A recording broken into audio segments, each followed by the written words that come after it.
여러분 반갑습니다. 오늘은 이제 13주차를 맞았어요. 그래서 이제 이번 주가 지나면 한 주만 남았죠. 강의가 이제 곧 종강이 되게 되겠어요. 14주차에는 끝까지 여러분 어려운 철학을 공부하느라고 힘들겠지만은 조금만 더 인내를 가지고 이제 2주만 남았으니까 오늘 포함해서 마지막 우리가 스파트를 해서 한 학기 그래도 의미 있고 뭔가 보람 있는, 좀 어렵긴 했어도 그래도 뭔가 남는 것이 하나라도 있는 그런 수업이 됐으면 하는 생각입니다. 그래서 오늘 13주차에 다뤄질 주제는 크게 두 가지입니다. 여기 제목에서 보듯이 오즈의 마법사라는 그 뮤지컬 영화를 여러분이 소재로 해서 한번 생각해 볼 것들을 우리가 한번 성찰해 보자는 것이고, 그 다음에 문화란 무엇인가 라고 하는 테마를 다루려고 합니다. 그래서 이것은 이제 우리가 교재 철학의 향기에 보면 이제 다뤄지고 있는 것이죠. 자, 우선 오즈의 마법사라는 뮤지컬 영화를 우리가 이번 주에 이제 해석을 하려고 하는데, 또 여기에 대한 이제 질문도 나갈 텐데, 크게 이제 세 가지 각도에서 해석을 해볼 수 있을 것 같아요. 하나는 사회적인 관점에서 이제 오즈의 마법사의 해석이 있을 수 있어요. 자, 이것은 뭐냐면, 우리가 오즈의 마법사의 등장인물이 크게 이제 보면은, 이제 뭐가 있어요. 우리가 허수아비가 있죠. 자, 이 허수아비는, 몰락한 농민 계층을 상징한다고 말할 수 있을 것이다. 그 당시 미국 사회. 그 다음에 또 하나는 누가 있죠? 예, 양철 나무꾼이 있죠. 자, 이 양철 나무꾼은 그럼 무엇을 사회적인 계층으로 보자면 상징한다고 볼 수 있냐면, 공장 근로자들, 노동자들을 상징한다고 볼 수 있을 거예요. 그래가지고 그 시계 태엽처럼 그 우리가 차리 채플린의 그 모던 타임즈에 나오듯이 그 공장에 가가지고 그저 하나의 부품 조립에 몰두하고 있는 그런 공장 노동자들의 삶이야말로 이제 어찌 보면 기계 부품처럼 변해버리고 삶도. 그래서 결국은 이제 그 오래 나이가 먹도록 몇십 년을 그렇게 근무하다 보면 같은 반복된 노동, 나사 조이는 일 하나만을 하다 보니까 결국은 삐걱거리는 그런 그 양철 로봇 같은 그런 모습의 삶으로 경직된 삶의 모습이 되지 않겠는가. 기계적인 하나의 그 노동만을 하다 보니까 하나의 기계처럼, 기계 부품처럼 변질되고 또 낡아서 나중에는 삐걱거리는, 자, 이런 기계 부품 조립하는 그 근로자들을, 노동자들을 우리가 상징하는 것이 바로 양철 나무꾼이다. 그래서 거기 보면 심장이 없다고 나오죠. 그러니까 어떤 남을 사랑할 줄 알고 남을 배려할 줄 알고 이런 어떤 공감 능력이라든지 또 배려할 수 있는 어떤 이런 도덕적이고 양심적인 이런 능력도 상실해버리는, 자, 이런 말마른 사람. 앞에 나온 그 허수아비는 농부를 상징한다고 그랬는데, 그 당시 이제 화폐개혁이 일어나면서 남부 지역을 중심으로 했던 농장 주들이 이제 결국 그 농부들은 허수아비가 돼버렸다. 그래서 은본위적인 어떤 그 화폐로부터 이제 금본위로 바뀌면서 은을 많이 가지고 부를 축적했었지만 남부 농장 경영을 하는 경영주들은, 농부들은, 그러나 이제 그 당시에 이제 화폐 개혁이 일어나면서 결국 완전히 몰락해 버렸는데, 이것은 이제 지혜가 부족하고 정보가 부족했던 그런 농부들을 상징하는 것이 바로 뇌가 없다고 나오죠. 뇌가 없는 말하자면 허수아비다. 그 다음에 마지막으로 사자가 나오는데, 이빨 빠진 사자가 상징하는 것은 그 사회적 계층으로 보자면 지식인, 또 지도자 계층을 상징한다고 볼 수 있겠죠. 그래서 지식인 계층은 이빨 빠진 호랑이다, 이빨 빠진 사자라는 것은 어떻게 보면 그 당시에 화폐개혁이 일어나고 이렇게 정부에서 이런 정책을 해나갈 때 건설적인 비판, 또 냉철한 이런 용감한 또 비판을 해나가지 못하는, 그래서 용기 없는 사자, 이빨 빠진 호랑이와 같은 용기 없는 사자가 나오고 있는데, 이것이 바로 비겁한 지식인들의 모습을 상징하고 있다라고도 말할 수 있겠다. 그래서 오즈의 마법사에 나오는 이런 허수아비, 양철나무꾼, 사자는 각각 그 시대 사회상으로 보자면 하나의 그 사회 계층들을 상징하고 있다고 말 수 있을 거예요. 몰락한 농민, 그 기계처럼 변해버린 공장 노동자, 그 다음에 메마른 공장 노동자의 삶, 그리고 지식인의 삶이라는 것이 용기가 없고 비겁하고 정부에 순응할 뿐인 이런 비겁한 지식인이나 지도자들, 정치인들을 이제 상징하고 있다고 말할 수 있겠다.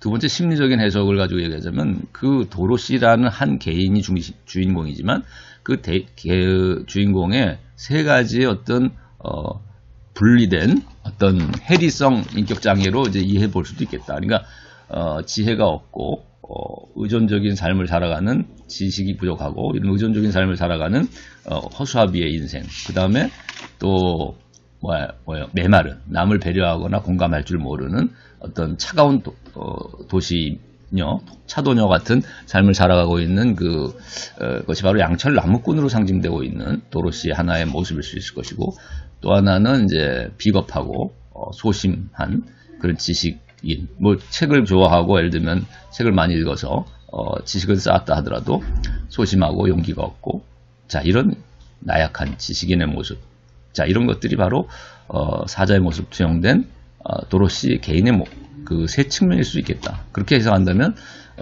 도로시는 해리성 인격 장애를 낳고 있다고 볼 수 있고, 또 의존성 인격 장애라든가 또는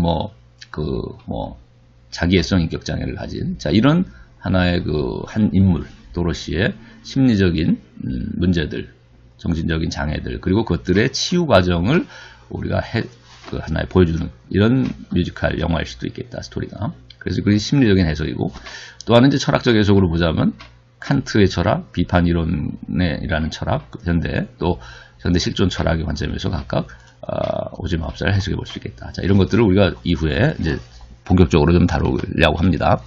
그 다음에 이제 두 번째 큰 주제가 뭐냐면 문화란 무엇인가. 이것은 철학의 향기라는 1편 1부를 이제 만을 다룬다고 그랬죠. 거기서 1장, 2장을 각각 전반부, 그 다음에 중간고사 이후인 후반부에 이제 2장을 다룬다고 그랬는데, 그 2장 인간과 도덕의 마지막 절이 바로 4절, 문화란 무엇인가라는 제목입니다. 그 4절이.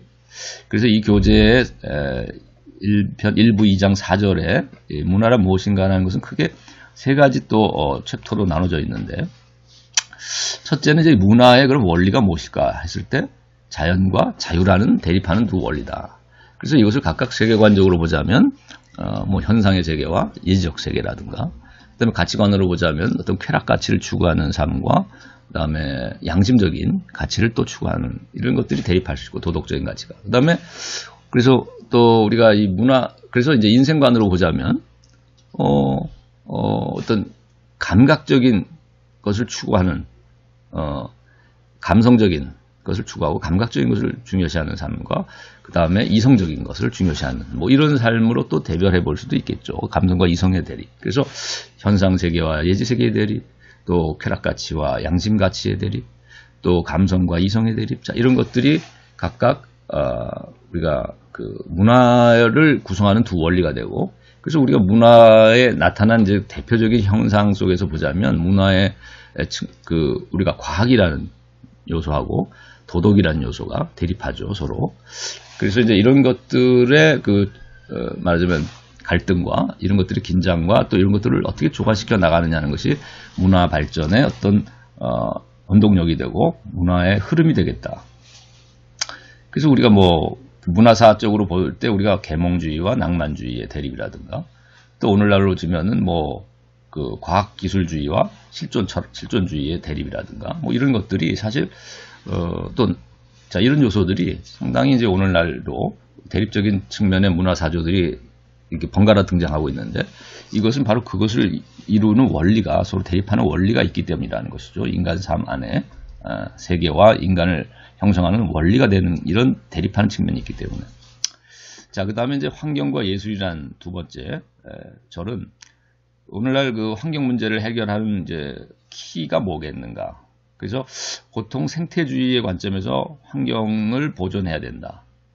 이런 측면을 강조하는 사람들이 있고, 또 기술주의 측면에서 기술의 발달을 통해서 환경 문제도 해결돼야 된다. 즉 기술이 문제를 일으킨 것이 이제 환경의 파괴지만, 과학기술 발달이 환경을 파괴시켰지만 또 역시 그것을 해결하는 것도 이제 과학기술의 발달을 통해서 이루어진다. 이게 기술주의죠. 근데 생태주의는 과학기술이 아닌 어떤 말하자면 자연으로 돌아가자는 이런 생태를 회복하고 보호하고 이것들을 유지시키는 것이 생태 복원에 이제 맞춰주는 것이고, 초점에 맞춰주는 것이고, 기술을 통한 것이 아니라 그 자연 그대로 복구시키자는 것이죠.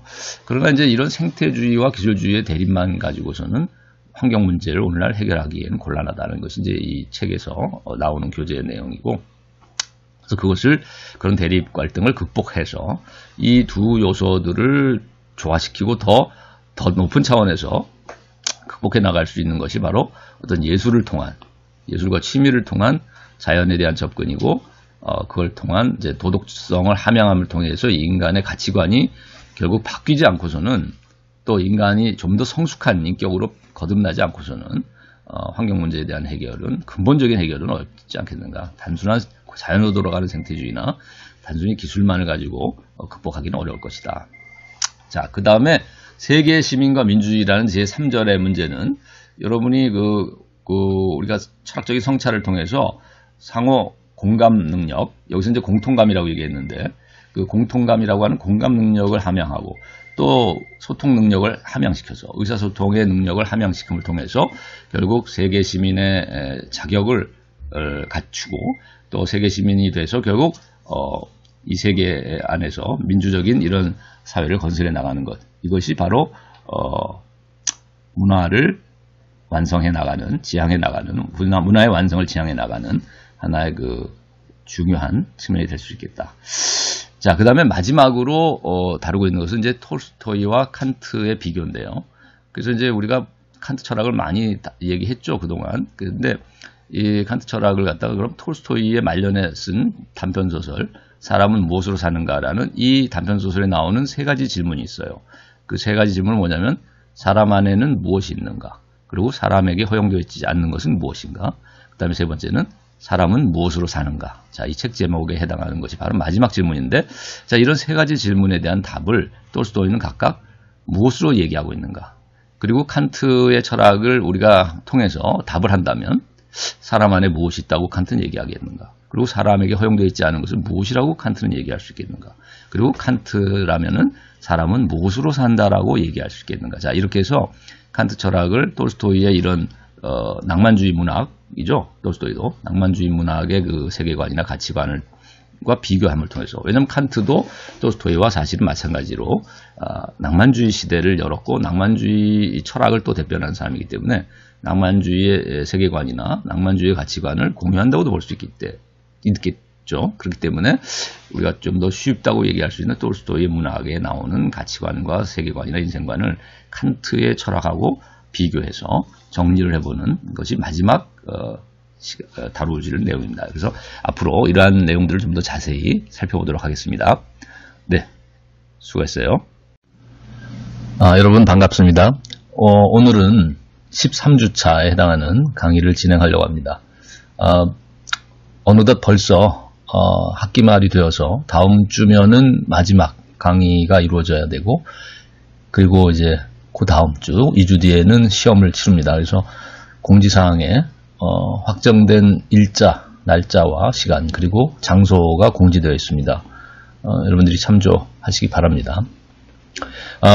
오늘 다뤄야 할 내용 크게 두 가지입니다. 하나는 교재 철학의 향기와 나와 있는 그 문화란 무엇인가라는 그 챕터하고, 또 하나는 영화 오즈의 마법사, 뮤지컬 영화죠. 오즈의 마법사를 가지고서 한번 생각해 볼 문제들을 여러분에게 과제로서 또한 제출하고자 합니다. 제일 먼저 우선 오즈의 마법사 뮤지컬 영화죠. 굉장히 오래된 오즈의 마법사 이 뮤지컬을 먼저 다루고자 합니다. 여러분이 이것을 이미 저작권이 해제되어 있어서 오래된 영화다 보니까 이 뮤지컬을 유튜브에서 디즈니의 피노키오나 마찬가지로 오즈의 마법사라고 치면 무료로 자막과 함께 전편을 볼 수 있습니다. 그래서 여러분이 한번 이번 기회에 가능하면 보셨으면 좋겠고, 자, 오즈의 마법사와 관련해서 던지는 가장 큰 질문은 이제 도로시가 에메랄드 시티에서 깨달은 것은 무엇일까 하는 이제 질문입니다. 그래서 도로시가 이제 행복을 꿈꾸면서 소도시에서 살고 있었죠, 미국에.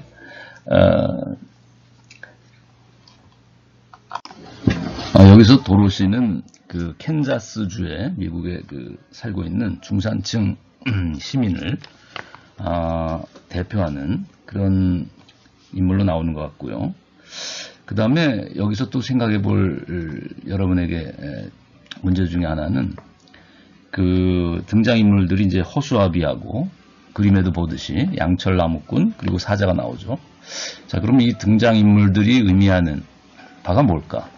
우선 사회적인 계층으로 치면 어떤 계층에 속한다고 볼 수 있을까? 또 심리적으로 우리가 이걸 해석한다면 한 개인이 예를 들면 해리 장애를 앓고 있는 개인이 해리성 인격 장애를 예를 들면 앓고 있다. 그러면 이제 다중인격이 되잖아요. 그랬을 때 우리가 도로시 한 개인을 거기 대입시켜서 도로시가 분열된 인격으로서 나타났다라고 만일 우리가 이해해 본다면 그 허수아비하고 양철나무꾼 그리고 사자가 각각 의미하는 한 개인의 자아의 측면은 어떤 성격을 갖고 있다고 말해줄 수 있겠는가.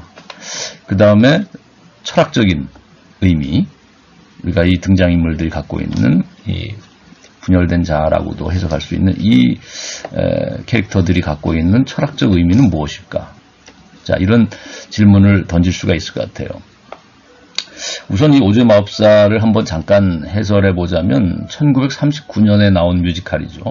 주디 갈란트가 주연을 맡았는데 최근에 이제 주디라고 하는 역시 그 영화가 최근에 상영된 게 있죠. 그래서 혹시 관심 있는 사람은 봤을 수도 있겠는데 거기 보면 이제 그 주디의 말년에 어떤 비참한 어떻게 보면 생을 마감할 때까지의 그의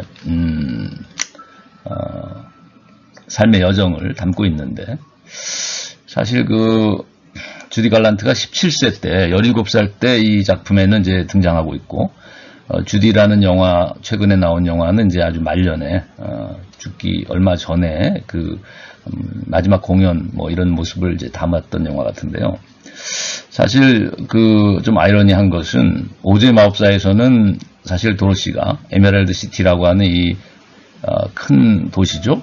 자본주의가 아주 발달한 이 그 산업사회에서 뭐 오늘날 치면 뭐 뉴욕이라든가 아주 뭐 큰 LA라든가 아주 큰 도시에 가서 결국은 성공을 꿈꾸고 거기서 행복을 찾으려고 했던 그 시골 중산층의 캔자스주에 살고 있었던 그 시골 마을에 살고 있었던 그 도로시가 사실 에메랄드 시티에서 도착해가지고는 사실 실망하죠. 실망하고 비인간적이고 어찌 보면 기계 문명이 발달한 그 도시 안에서 오히려 진정한 인간다운 삶의 모습을 찾지 못하고 거기 보면 이제 마녀들이 많이 등장하는데 그것은 오늘날 뭐 자본주의의 마법이라고도 상징화한다고도 해석할 수 있겠고 또는 뭐 기계 문명 속에서 또 인간 소외가 심각한 현상을 어떤 또 대도시 안에서의 범죄라든가 비인간적인 이런 인간에 대한 어떤 착취라고 할까 노동자들을 또 그 자본가가 지배하는 이런 또 권력자가 권력을 갖지 못한 자들을 말하자면 관리하고 지배하고 상품화하는 이런 사회 속에서 어떻게 보면 진정한 행복을 거기서 발견할 수 없었고 그래서 도로시가 이제 꿈에서 깨면서 다시 이제 고향으로 돌아오잖아요. 그래서 거기서 진정한 이제 주위 사람들과의 또 관계 안에서의 행복을 다시 발견하면서 삶의 의미와 가치를 거기서 이제 찾게 되는 이런 내용을 담고 있는데 스토리는 아이러니하다는 것은 그런 그 극 중에서의 17살 때 주디의 깨달은 그 내용과는 달리 그의 진정한 실제 삶은 그 주디라는 영화가 최근에 보여주듯이 마약에 찌들고 여러 번의 결혼 실패와 그래서 결국은 그 중독으로 중독으로 죽은 것으로 돼 있죠. 자살이라고도 볼 수 있을 수도 있겠고 또는 뭐 애매한 죽음이지만 결국 비참한 말로를 겪었는데 그 현실의 삶에서는 도로시가 결코 그 에메랄드 시티를 벗어나지 못했던 것 같아요. 그래서 호텔을 전전하고 다녔고 또 여러 번의 그 배우들이나 또는 여러 다른 사람들과 이런 그 인간관계 안에서 감독들과의 관계 안에서 내가 보기에는 시달렸던 것 같고 결국은 이용당하고 소모품처럼 버려진 그런 퇴물이 된 배우로서 늙은 배우가 되고 나서는 이제 인기도 없고 그래서 아주 그 허름한 뭐 작은 이런 그 술집이나 이제 이런 데 가가지고 공연을 하면서 전전했던 것 같아요. 말년을. 그러면서 이제 비참한 말로를 맞았는데, 그래서 이제 그 극 중에서 에메랄드 시티에 가가지고 실망한 후에 고향에 와서 깨달았던 그 삶의 어떤 본래적인 인간다운 삶의 어떤 실존의 모습을 현실의 삶에서는 도로시 자신이, 즉 주디 갈란트 자신이 살아내지 못했고 실현하지 못했던 것 같다. 오히려 에메랄드 시티 안에 갇혀서 하나의 상품으로서 사용되다가 결국은 버려진,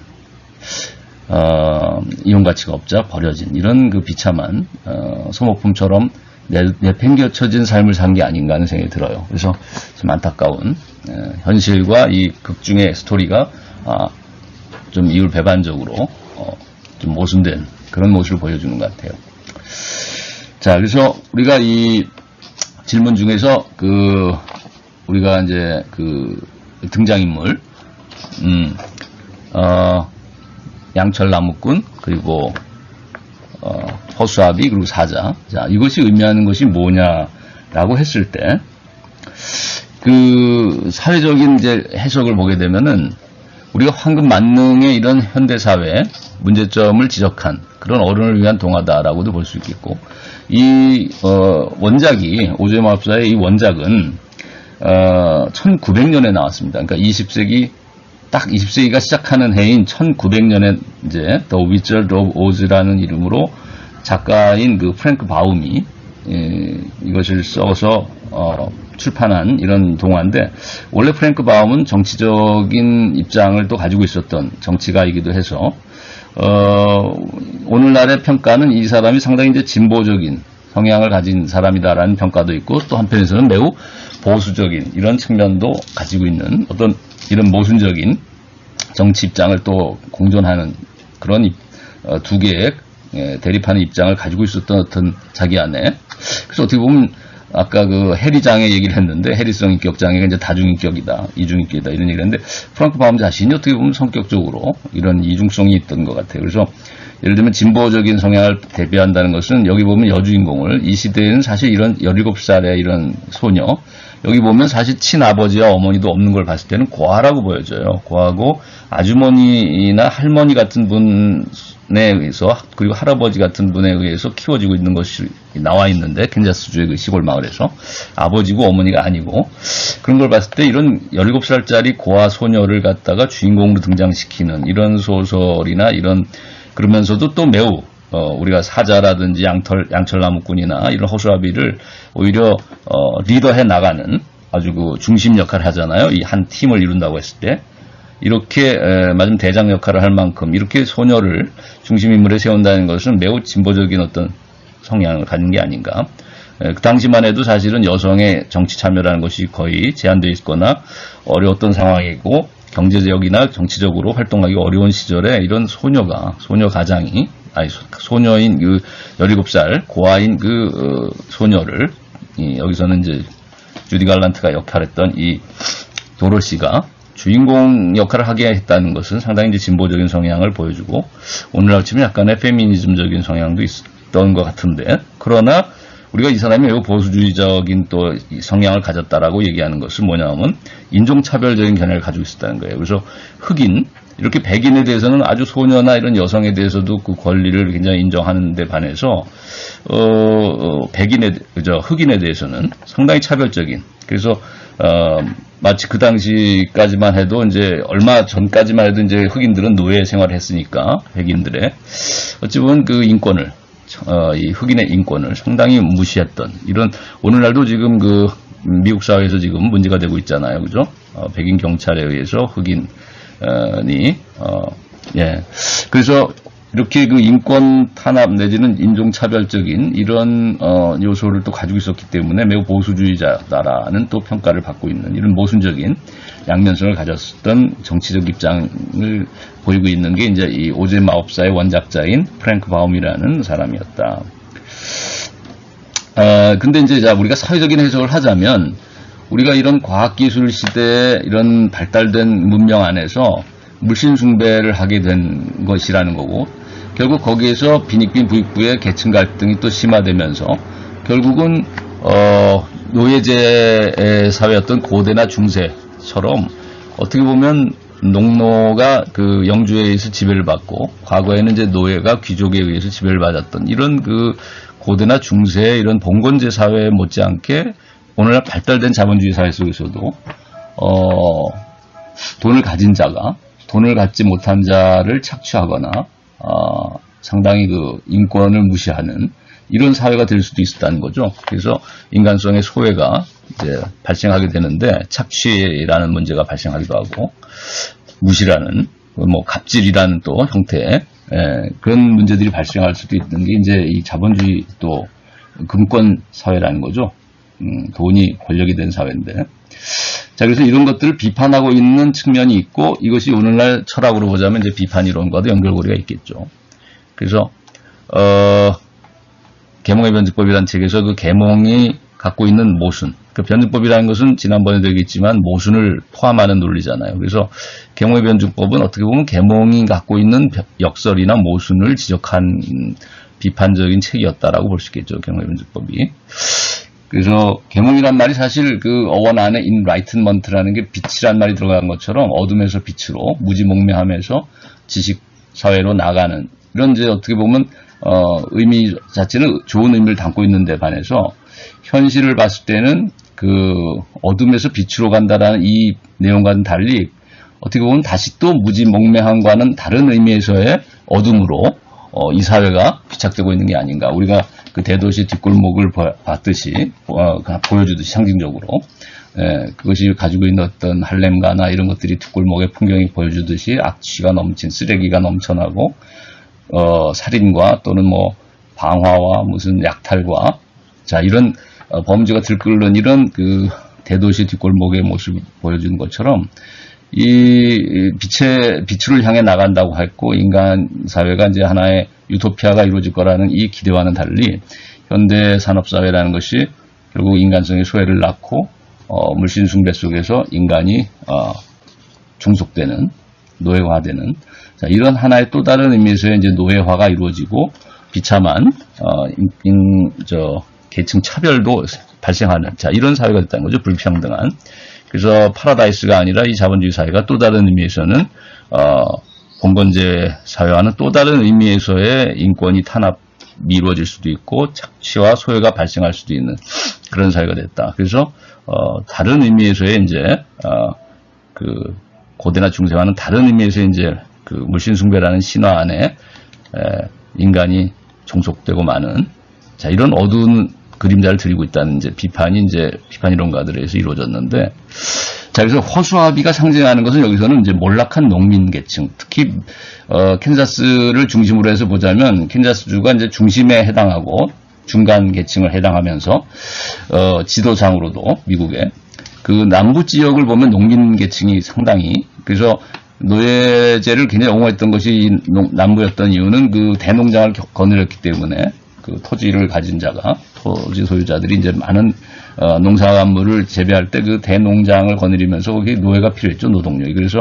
남북 전쟁 당시에 이제 그 남부 쪽에서는 노예제를 찬성했고 북부 쪽에서 이제 노예 해방을 주장한 것이었죠. 그래서 이제 남북 전쟁이 이루어졌었는데 미국에. 그래서 아무튼 농민은 이제 몰락을 하게 되는데 이제 그 남북 전쟁 이후 그렇고 또 이 당시에 이제 몰락하게 됐는데 그 계기는 우리가 역사적 사건으로 보자면 그 오즈라는 마법, 오즈의 마법사의 그 오즈라는 말이 상징하는 것이 영어의 OUNC, 오운스라는 말에서 왔다는 말이 있어요. 오제트라고 써있는 이 오즈가. 왜냐하면 미국에는 금과 은을 재는 화폐 단위가 오운스라는 거죠. 이렇게. 그 오운스, 금, 은을, 화폐를 단위가 되는 금과 은을 재는 단위인 오운스에서 오즈라는 말이 왔다는 얘기가 있어요. 그래서 이 당시에 이제 화폐 개혁이 이루어졌는데 그 에메랄드 시티가 상징하는 것도 뭐냐면 그린백이라고 하는 지폐가 이제 발매가 됐는데 그것은 남북전쟁 당시에는 1862년에 미 연방정부에서 이제 발행을 했고, 그래서 그린백이라는 것은 이제 화폐 뒷장이 초록색으로 인쇄된 화폐가 새롭게 화폐 개혁에 의해서 이제, 말하자면, 시중에 풀렸는데, 이 그린백 지폐를 주로 사용했던 것이 뭐냐면, 이런 뉴욕이라든지 저 북부 지역이었다는 거죠. 거기가 이제 부자 동네잖아요.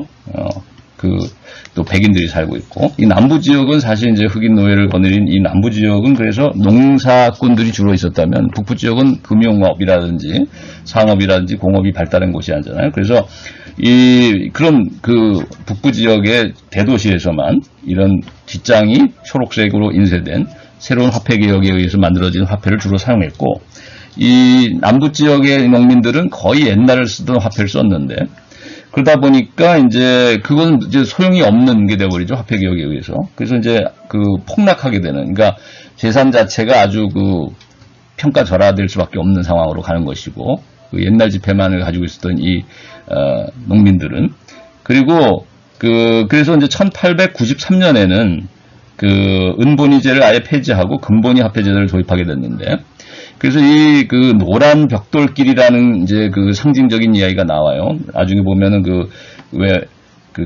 주디 갈란트, 도로시가 이제 폭풍, 허리케인 같은 폭풍에 휩쓸려가지고 이제 집이 날아가서 떨어진 곳이 어디냐면, 먼치킨들이 사는 도시인데, 이 먼치킨이라는 것은 위성도시를 뜻한다고도 볼 수 있고, 이 먼치킨이 사는 도시는, 이 먼치킨은 그러면 위성도시에 살고 있는 어떤 졸부를 상징한다고도 볼 수 있을 것 같아요. 그러니까 대도시의 위성도시죠. 대도시로 가는 길목에, 즉 에메랄드 시티로 가기 위한 그 길목에서 위치하고 있는 이런 도시들을 이제 위성도시라고 한다면, 먼치킨들은 이제 졸부를 상징하고, 우리가 예를 들면 이제 부산도 양산이라든지 이런 김해나 기장 쪽을 우리가 위성도시라고 한다면 거기가 이제 땅값이 오르죠. 예를 들면 부산이 큰 일이 벌어지고 여기서 무슨 행사가 있고 부산의 어떤 경기가 좋아지게 되면 그 주변에도 땅값이 상승하잖아요. 그런 것처럼 먼치킨이라는 것은 이제 졸부가 된, 왜냐면 이제 거기 난장이들이 사는 도시라는 것은, 대도시에는 이제 키가 큰 거인들이 산다면 이 위성도시는 이제 난장이로서 표시돼서, 사실 대도시에서 돈을 버는 증권이나 이런 사업을 해서 버는 사람들에 비해서 우리가 이 도시로 치면은 이 위성도시에서 버는 경제력이라는 것은 그거에 비하면 매우 작잖아요. 그래서 졸부가 됐지만, 그러나 작다 해서 아마 상징적으로 난장이들의 도시로 그려진 것 같고, 근데 이 먼치킨이 살고 있는 도시로부터 이제 뭐라고 그러냐면, 먼치킨들이 거기 이제 또 착한 마녀가 나와서, 에메랄드 시티로 가기 위해서는 노란 벽돌길을 따라가라는 말이 나와요. 그 노란 벽돌길이 상징하는 것이 바로 아까 말한 금본위 화폐제도를 상징한다라고 해석하는 경우가 있어요.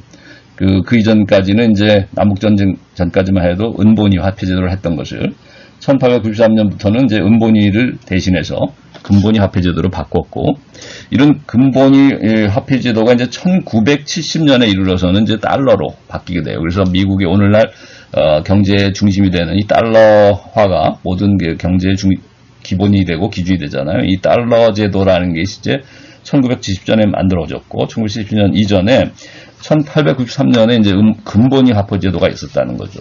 은본위에서 과도기의 금본위, 그 다음에 달러로 가는 이런 미국의 이제 화폐 개혁이 이루어지는데, 그래서 이 오즈마업사는 금본위 화폐제도로 바뀌어졌던 당시를 이제 배경으로 하고 있고, 이 원작자인 프랭크 바움은 이 금본위 화폐제도에 대해서 반대했던 사람이에요, 정치적으로.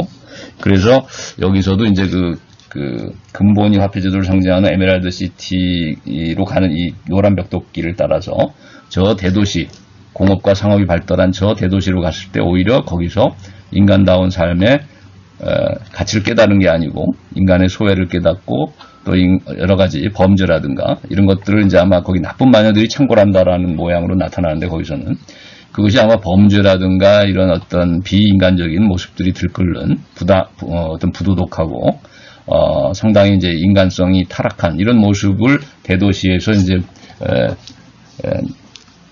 일어나는 것으로서 이제 상징화한 것이 이제 마녀들이 창궐한다라는 것으로 이 동화에서는 나타나는 것 같다, 이렇게 해석을 해볼 수 있을 것 같아요. 그래서 결국은 금본위 제도라든가 이런 상업과 산업이 발달한 이런 과학기술 사회에 대해서 이 작가인 프랑크 바움은 그렇게 긍정적이지만은 않은 입장인 것 같다는 거죠. 그래서 오늘날 실존 철학이나 비판 이론가들의 입장하고도 어떤 면에서는 공유되는 면이 있을 것 같다. 그 가치관이나 세계관이. 자, 그래서 그런 정도로 해서 여기 이제 허수아비에 관한 얘기를 이제 하나 했는데 농민을 대변하는 것이라고. 근데 몰락한 농민을 상징한다. 그래서 허수아비는 여기서 뇌가 없는 것으로 나오죠. 그 다음에 양철나무꾼은 노동자를 상징한다고 볼 수 있겠다. 그러니까 허수아비는 그 당시 어떤 지혜나 지식이나 정보가 부족해서 그 화폐 개혁이 이렇게 근본위로 바뀐다는 것 자체를 몰랐고, 그러면서 결국은 그 많은 토지를 가졌음에도 불구하고 또 옛날에는 많은 이제 은을 중심으로 하는 화폐 제도 안에서는 은도 많이 소유했을 수도 있고, 예를 들면 그랬는데 그 중요한 게 은이었기 때문에. 그러나 이제 근본위로 바꾸면서는 결국 금은 전혀 소유하지 못했던 이 농민들은 금을 많이 소유하고 있었던 저 대도시에, 뉴욕이라든지 이 대도시의 그 자본가들에게 결국은 뭐 농락당하거나 또는 이제 뭐 그 큰 돈을 가진 사람들이 결국 이 싼 땅값도 이제 말하면 하락하고 말았을 테니까 남부 지역의 이제 대토지를 갖다가 인수해 가버리고 결국 헐값에 넘겨야 하는 이런 이제 처지로 전락하면서 결국 찢어진 이런 그 천을 뒤집어 쓰고 있는 뇌가 없는 허수아비의 모습으로 이제 그려진 것이 바로 이런 남부 지역의 농민들이었다. 몰락한 농민들을 상징하는 것이다.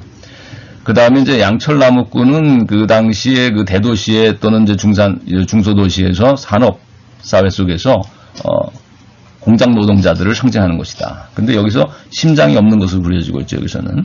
그 노동자들이 심장이 없다는 뜻은 결국은 어떤 아름다운 취미 생활이라든지 또 예술적인 체험을 할 수 있는 그런 그 여가도 없고, 그 9 to 5로 그냥 기계처럼 일을 하는 것이죠. 우리가 뭐 찰리 채플린의 그 모던 타임즈에 나오는 톱니바퀴 돌아가듯이 결국 9시부터 10시까지 그 대중교통을 이용해서 거기 가가지고는 톱니 하나, 나사 하나 쪼이는 이 컨베이어 벨트에 앞에 앉아가지고서 똑같은 작업을 30년, 40년 은퇴할 때까지 하는 것이 이제 노동자인데, 그래서 이제 삐걱삐걱 잘 움직이지 못하는 팔과 다리로 이제 여기 상징하는 것은, 상징돼서 나오는 것은 그게 이제 뭐 똑같은 작업만 하다 보니까 뭐 그 관절과 이 신체가 또 뭐 어떤 마비가 오는 이런 것으로 이제 여기는 그려지고 있는데, 이게 이제 뭐 기계처럼 돼버리는 것이죠. 근데 그건 점점 낡아지는, 그래서 기름칠을 하지 않고서는 돌아가지 않는 기계처럼 이 낡은 이제 기계처럼 사용되다가 결국은 버려지는, 부품처럼 사용되다가 하나의 자동차 부품을 조립하는 사람은 결국 그 부품과 동일시 돼버리고 결국은 마치 그 하나의 부품이 고장나버리면 다른 부품으로 대체하듯이 그 부품을 조립하는 그 노동자가 이제 늙어져가지고 삐걱삐걱거리고 관절염이 오고, 예를 들면 산업재해를 당해가지고 어떤 불구자가 되거나 이럴 경우는 얼른 이제 다른 젊은 노동력으로 대체하는 것이죠. 그래서 결국 사람도 그런 자동차 부품하고 다를 바 없는, 자동차 부품을 조립하는 일을 하는 이 공장 노동자는 결국 부품처럼 또 사용되다 버려지는, 자, 이런 모습을 이제 양철나무꾼, 삐걱거리는 양철나무꾼으로 상징한 것 같고, 거기서 이제 심장이 없다는 것은 아까도 말했지만 여유가 없는 것이죠. 인간다운 삶을 살 여유가 없는 것이죠. 그래서 그러니까 다른 사람에 대한 배려라든가 또 양심적인 어떤 결단이라든가 본래적인 본래적인 실존을, 일면 실존 철학자들이 말하는 본래적인 실존을 향해 나아갈 수 있는 그런 결단의 능력이라든가 또 그 예술적인 취미, 이런 그 도덕적인 그 인격적인 자신의 삶을 성숙시켜 나가는 이런 과정에서 꼭 필수적으로 어떻게 보면 그 매개 역할을 할 수 있는 중요한 것이 이제 취미 활동이고 예술적인 체험이고 예술 활동일 수도 있겠는데, 이런 아름다움을 느끼고 감상하고 또 참여하고 창작을 하거나 또 여기에 취미 활동을 하는 이런 능력 자체를 상실한, 그런 여유 자체를 상실한, 자, 이런 것이 이제 심장이 없는 것으로 그려진 것 같다. 자, 그 다음에 지식인을 상징하고 있는 것이 이제 겁쟁이 사자인데, 또는 정치가, 지도자들, 그러니까 엘리트들을 상징하고 있는 게 여기서 이제 겁쟁이 사자인 것이죠. 왜냐하면, 클리블랜드 대통령 시절이라고 하는데, 이 시절이, 그 근본위 화폐제도를 개혁한, 그 대통령의 이 정책에 대해서 그 프랑크 바움은 상당히 비판적이었는데, 그러나 당시의 정치가들은 국회의원님들이나 야당의 국회의원들이 하더라도 결코 이제 이렇게 비판적인 입장을 제대로 떳떳하게 내세우지 못했고, 그래서 프랑크 바움이 볼 때는 그것은 겁쟁이, 이빨 빠지고 발톱도 없고 이빨도 빠진 겁쟁이 사자에 불과한 것처럼 이제 그려놓은 것이 이제 그 당시 어떤 지식인들이나 정치가들, 엘리트들의 모습이었다. 그러니까 사회에 대한 비판적인 능력을 상실한 엘리트들을 이제 겁쟁이 사자로 그려놓은 것이다. 이렇게. 그러니까 이게 사회 계층적인 해석인 것이죠. 농민 계층, 노동자 계층, 그리고 엘리트, 지식인 계층. 자, 그 다음에 이제 우리가 오제 마법사에 등장한 이런 인물들을 우리가 심리적인 하나의 해석으로 보게 되면 이게 여러 사람이 아니라, 여러 계층이 아니라 단 한 사람, 도로시 자신의 어떤 분열된 자아의 모습일 수도 있겠다. 그래서 이 오제 마법사라는 것이 결국 에메랄드 시티에 가서 오제 마법사를 만나고, 근데 오제 마법사는 아까 오즈라는 게 이제 그 온스, 금을 재는 화폐 단위라고 했는데, 그것을 상징한다고 했는데, 오즈가 거기서 왔다고 했는데, 온스에서. 그 오제 마법사라는 건 뭐냐 하면 결국은 이것이 의미하는 바는, 자본주의의 어떤 마법을 의미할 수도 있겠고, 그 얘기는, 또는 과학기술 문명의 어떤 이기를 상징하는 것이라고도 볼 수 있겠죠. 오제 마법은. 그리고 이 오제 마법사는 그러니까 자본가나 아니면은 뭐 과학기술자를 상징한다고도 볼 수 있겠죠. 오제 마법사가. 그래서 여기 영화에서 보면은 그 에메랄드 시티에서 만난 오제 마법사는 사실은 사기꾼이죠. 결국은 자기가 이제 마법사라고 말을 하지만 어떤 과학기술의 능력을 가지고서 어떤 환상적인 이런 홀로그램 같은 영상을 만들어내는 이런 기술을 가지고 있어서 마치 자기가 뭐 마법을 부리는 것처럼 사람들을 속이지만 환상을 불어넣지만 그러나 사실 그것은 하나의 환상일 뿐이고 진정한 어떤 이 사람이 뭐 다른 사람의 삶을 꿰뚫어 볼 수 있는 지혜가 있는 것도 아니고 또 진정한 어떤 능력을 가진 자는 아니라는 거죠. 그냥 단순한 과학기술을 가지고서 사람들에게 현혹해서 어떤 환상을 심어주고 자기가 어떤 마법사인 양 행세하고 있는 사이비 과학기술자로서 나타나고 있는 게 이 영화에서의 오제 마법사다. 그런데 이제 그 심리적인 해석을 참 아까 한다고 그랬죠. 이 등장인물들은 사실 도로시 자신의 분열된 자일 수도 있겠다. 그래서 그것이 치유되는 과정을 이제 하나의 이 오제 마법사라는 에메랄드 시티로의 여행과 고향으로의 귀환을 통해서 보여준 것이 아닌가, 이런 해석이 가능할 수 있다는 거고, 아까 말했듯이 이제 다중인격, 해리성 인격장애라고 할 수 있는, 또, 해리성 기억 상실증이라는 것도 있죠. 그래서, 자기의 과거 전부를 잃어버리거나, 또 특정 기간의 기억을 망각하는, 자, 이런 게 이제 해리성 인격장애인데, 또는 이제 그래서 집을 떠나가지고 기억상실과 함께 다른 곳에서 이제 방황을 하거나